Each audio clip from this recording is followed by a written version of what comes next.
नमस्कार प्रिय मित्रों, आज हम फिर से आप सभी के लिए बहुत ही महत्वपूर्ण जानकारी लेकर के आए हैं। आज हम दीपक से जुड़ी हुई कुछ रहस्यमय बातों के बारे में जानेंगे। उस दीपक के बारे में जिसे हम पूजा करते समय या पूजा घर के मंदिर में या घर के बाहर के मंदिर में जलाते हैं। आप अपने घर के मंदिर में या फिर बाहर के मंदिर में पूजा तो जरूर करते होंगे और पूजा करते समय दीपक जलाने का नियम भी आपको पता होगा। आपको पता होगा कि जिस दीपक को आप जिस भगवान का नाम लेकर जलाते हैं, कहीं वह दीपक कुछ गलत संकेत तो नहीं दे रहा है। आपके दीपक की बाती पूरी जल जाती है या फिर दीपक में घी और अधजली बाती बच जाती है, और कहीं आपके दीपक की बाती पर फूल तो नहीं बनता, और तो और दीपक की बाती पर फूल बन जाने का क्या मतलब होता है। तो क्या आप जानते हैं कि दीपक की बाती का पूरा जल जाना और बाती का बच जाना क्या संकेत देता है? कहीं आपके जीवन की सभी परेशानियों की वजह आपकी लगाई हुई दीपक से तो नहीं जुड़ी हुई है। कहीं आप पहले से जले हुए दीपक में तो बात ही नहीं जलाते हैं। और क्या आपके पूजा का दीपक पुराना है या नया? आखिर कितने सालों से उस दीपक का इस्तेमाल कर रहे हैं? कहीं आपकी की तो आदत नहीं है थोड़े दिनों के बाद दीपक को बदल देने की? तो दोस्तों, आपको जानकर हैरानी होगी कि आप अपने पूजा घर के मंदिर में दीपक जलाते समय अगर यह गलती करते हैं तो आपको इसका परिणाम भुगतना ही होगा। और दीपक की बाती का पूरा जल जाना और बच का जाना भी अलग अलग संकेत देता है, जो हमारे लिए जानना बहुत जरूरी है। तो इन्हीं सब बातों को जानने के लिए इस वीडियो में अंत तक हमारे साथ बने रहिएगा। दोस्तों, जब हम पूजा करते हैं तो हमारा दीपक कभी कभी अचानक से बुझ जाता है, और कभी कभी ऐसा होता है कि हमारी पूजा होने के बाद हम उस दीपक को भगवान के सामने जलता छोड़ देते हैं, लेकिन कुछ समय के बाद में दीपक खुद ब खुद बुझ जाता है और उसमें अधजली बाती और भी बचा रह जाता है। और कभी कभी तो हमारे दीपक की बाती पूरी जल जाती है और उसमें फूल भी बन जाता है। तो इनके अलग अलग नकारात्मक और सकारात्मक परिणाम होते हैं। तो सबसे पहले यह जानते हैं कि अगर हमारे दीपक में फूल बन रहा है तो इसका क्या मतलब होगा। उससे पहले दोस्तों, अभी तक हमारे वीडियो को लाइक नहीं किया हो तो एक लाइक कर दीजिए और चैनल को सब्सक्राइब करना ना भूले, ताकि बागेश्वर धाम बालाजी की कृपा आपके ऊपर सदा बनी रहे।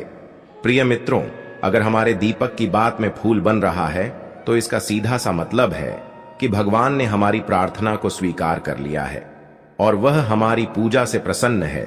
और इसका संकेत वह बाती में बने इस फूल के माध्यम से देते हैं। अगर आपके घर में दिव्य शक्तियां मौजूद है और आपके साथ साथ वह भी ईश्वर की पूजा में अपना ध्यान रखती है, तो आपकी दीपक की बाती में एक से ज्यादा फूल बनते हैं और कभी कभी साक्षात किसी भी देवी देवता का रूप भी दिखने लगता है। तो अगर आपके दीपक की बाती में फूल बन रहा है तो आप सच में बहुत भाग्यशाली हैं। और इसी के साथ दीपक जलाने के भी कुछ खास नियम आपको जरूर जानना चाहिए। दोस्तों, अगर आप पहले से जले हुए दीपक में अपनी बात रख कर जलाते हैं तो ऐसा करने से दुर्भाग्य आपका पीछा कभी नहीं छोड़ता है।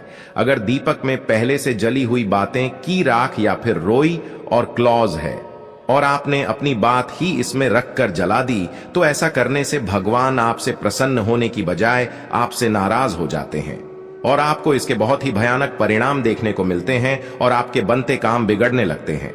आपकी तिजोरी का धन खर्च होने लगता है और आपके धन आने के सारे रास्ते भी बंद हो जाते हैं। तो हमेशा यह ध्यान रखें कि जब भी आप दीपक जलाएं, आप हमेशा साफ सुथरे दीपक का ही इस्तेमाल करें। दोस्तों, इसी के साथ कुछ लोगों की आदत होती है कि वह हर थोड़े दिन बाद अपने दीपक को बदल देते हैं। तो इस पर गुरुजी का कहना है कि आप जिस दीपक से पूजा करते हैं, आप उस दीपक को कभी मत बदलिए, आप उस दीपक को सिद्ध हो जाने दीजिए।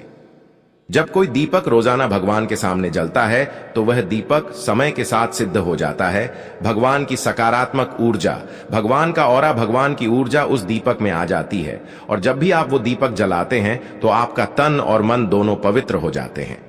तो आप हर रोज उस दीपक को साफ कीजिए, फिर उसमें बाती रखकर जलाएं। आप जितनी बार भी दीपक जलाएं उतनी बार उस दीपक को साफ करके बार बार उसी दीपक में बाती जलाएं। लेकिन अगर आप गलती से भी उस दीपक को बदलते हैं तो आपकी तरक्की में रुकावट आ सकती है। इसलिए आप अपने दीपक को कभी भी मत बदलना। 10 साल 20 साल तक आप उसी दीपक में लगातार बात जलाएं। इससे आपका दीपक सिद्ध हो जाएगा और आप इसका चमत्कार अपने घर में भी देख सकते हैं। अगर आपके घर में कोई भी रोगी हो, बीमार हो या किसी का बुखार नहीं जा रहा हो, तो आप इस दीपक को थोड़ी देर के लिए किसी बर्तन में डालिए और अब उस रोगी को यह पानी पिला दीजिए।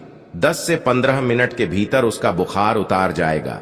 वहीं अगर आपके घर में किसी को नजर लगी हो या फिर आपके व्यापार में किसी की नजर लगी हो, आपका धंधा अच्छे से नहीं चल रहा हो, तो भी आप इस दीपक को तांबे के बर्तन के भीतर पानी में भरकर उसमें डाल दीजिए और रात भर के लिए छोड़ दीजिए। अगले दिन सुबह पानी का छिड़काव अपने घर में और अपनी दुकान पर करिए। ऐसा करने से आपको साफ साफ परिणाम दिखाई देंगे, क्योंकि जब हम लगातार एक ही वस्तु का प्रयोग अपनी पूजा में करते हैं तो वह वस्तु शुद्ध हो जाती है। भगवान की जो ऊर्जा होती है वह उस वस्तु में समा जाती है। तो कभी भी अपने मंदिर के दीपक को बदलने की गलती ना करें।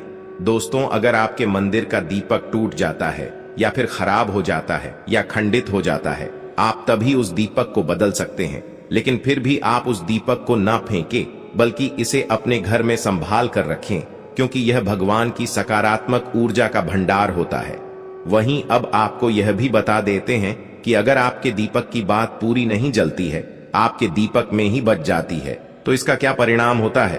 तो सबसे पहले यह देखिए कि अगर आप किसी भी पेड़ पौधे की पूजा कर रहे हैं और पूजा में जलाया हुआ दीपक पूरा नहीं जलता या फिर उसमें ही बच जाता है, तो इससे आपके घर में बीमारियां घर बना लेती हैं और यह बीमारी कभी भी आपका पीछा नहीं छोड़ेगी। तो जब भी आप किसी भी पेड़ पौधे या मंदिर के बाहर किसी भी जगह की पूजा करें, तो यह ध्यान रखें कि उसकी बात पूरी जले और उस बर्तन में भी ना बचे, क्योंकि यह आपकी अच्छी सेहत के लिए बहुत ही ज्यादा अच्छा प्रभाव देगा। वहीं अगर आपके घर के मंदिर में दीपक की बाती पूरी नहीं चलती है, पूजा करते समय दीपक बार बार बुझ जाता है, तो जरूर आपके घर में नकारात्मक ऊर्जा का वास है और यह आपकी पूजा में विघ्न डालने का काम करती है। दोस्तों, हमारे घर में अगर कोई बुरी शक्ति होती है या फिर कोई ऐसी ऊर्जा होती है जो यह नहीं चाहती कि आपके घर में भगवान की कृपा हो और आपके घर में सकारात्मक ऊर्जा हो, तो यह आपकी पूजा सफल नहीं होने देती। क्योंकि दोस्तों, एक वातावरण में एक ही तरह की ऊर्जा रह सकती है, या तो सकारात्मक या नकारात्मक, और बुरी शक्तियां होती हैं।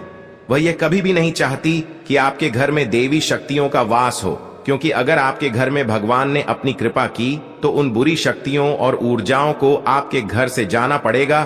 तो यह बुरी शक्तियां हमेशा इसी कोशिश में रहेगी कि आपकी पूजा में रुकावटें आएं और इन्हीं के प्रभाव से हमारा दीपक बार बार बुझ जाता है या फिर हमारे दीपक की बाती ही पूरी नहीं जलती। तो इस सबसे बचने के लिए आपको क्या करना है कि सच्चे मन से भगवान का स्मरण करना है, और जब भी आप दीपक जलाएं तो भगवान से सबसे पहले यह प्रार्थना करें कि आपके आसपास जितनी भी नकारात्मक ऊर्जा हो वह आपसे दूर रहे, भगवान की कृपा आप पर बनी रहे।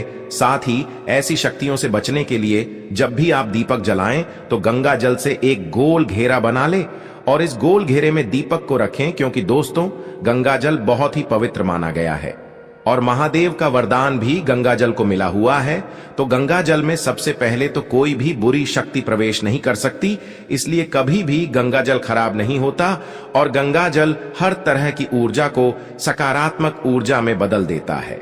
और अगर आप गंगा जल से बने हुए गोल घेरे में दीपक को रखेंगे तो यह आपकी पूजा में किसी भी शक्ति को बाधा नहीं बनने देगा और कोई भी नकारात्मक शक्ति आपकी दीपक को बुझा नहीं पाएगी और आप निर्वाह अपनी पूजा संपन्न कर पाएंगे और देवी शक्तियां भी आपके जीवन में अपनी कृपा और आशीर्वाद बनाए रखेगी।